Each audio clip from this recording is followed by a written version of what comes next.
శ్రీ సీతారాముల కళ్యాణం అంటే భక్తులందరికీ కన్నుల పండుగ లెక్కనే అవుతుంది. ఇక రాములోరి కళ్యాణానికి ఉడత భక్తి లెక్క ప్రతి ఒక్కరు ఏదో పని చేయాలని అనుకుంటారు.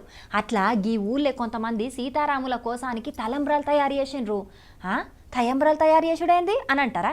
చలో వార్త వస్తుంది, ముచ్చటేందో మీరే చూడండి.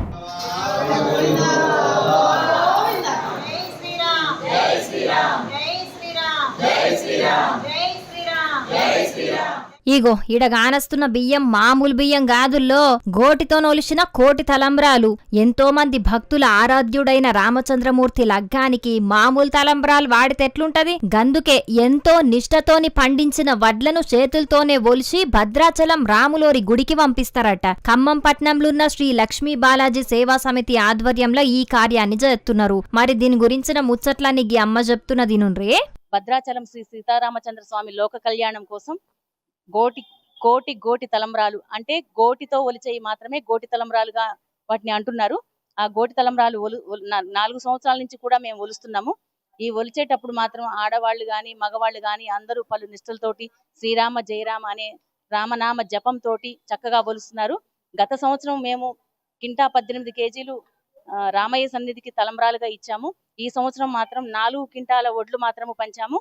మేము వడ్లు కూడా మేము ఎలా తీసుకొస్తున్నామంటే కొండకొడుమ అనే గ్రామంలో వైరా మండలం నుంచి అక్కడ నాటు వేసి కోత కోసి అక్కడ తయారు చేసుకొని వడ్లు తీసుకొచ్చి 2 రాష్ట్రాల్లో కూడా పలు దేవాలయాల్లో భక్తులకు అందించి మళ్ళీ వాటిని బియ్యంగా సేకరించి ఈ తలంబ్రాలను ఇక్కడ ఖమ్మం శ్రీ కమాన్ బజార్ వెంకటేశ్వర స్వామి ఆలయంలో ప్రతి సంవత్సరం ఇక్కడ పూజలు చేసి ఇక్కడి నుంచి శోభాయాత్రగా పర్ణశాల రామాలయం వరకు వెళ్ళి అక్కడ ఉంచి మరుసటి రోజు భద్రాచలం తీసుకువెళ్లి ఆలయ అధికారులకు అప్పచెప్పి వస్తున్నాము.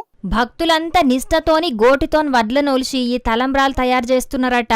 ఏప్రిల్ 6వ తారీఖు నాడు శ్రీరామనవమి ఉన్నది కాబట్టి ఇప్పుడు ఆ తలంబ్రాలను భద్రాచలానికి పంపే కార్యం చేస్తున్నారు అన్నట్టు. రాములోరి కళ్యాణం జరిగినాక ఆ తలంబ్రాలు దొరికినా ఆ తలంబ్రాలు తాకినా ఎంతో అదృష్టమని చాలా మంది అనుకుంటారు. అసుంటిది వీళ్లకు ఆ తలంబ్రాలను ఒలిసే భాగ్యం దక్కిందంటే వీళ్ళు చాలా అదృష్టవంతులని అంటున్నారు అక్కడి భక్తులు. రాములోరి కళ్యాణం అంటే చాలా మందికి ఎక్కడలేని ఆనందం ఉంటది. రామయ్య తండ్రి లగ్గం అయినాకనే చాలా మంది లగ్గాలు చేసుకుంటారు తెలంగాణ పల్లెల్లా. కాబట్టి మన భద్రాచలంలో ఎట్లయితే అంగరంగ వైభవంగా కళ్యాణం జరుగుతుందో అన్ని ఊర్లలో సుతం అట్లనే చేస్తుంటారు భక్తులు. మరిగా భక్తులు మీరు భద్రాచలం పోకున్నా ఆర్టీసీ కార్గోల బుక్ చేసుకుంటారంటే మీకు ఆర్టీసీ అధికారులు తలంబ్రాలు పంపిస్తారు. కావాల్సిన వాళ్ళు తెప్పించుకోండి సర్నా.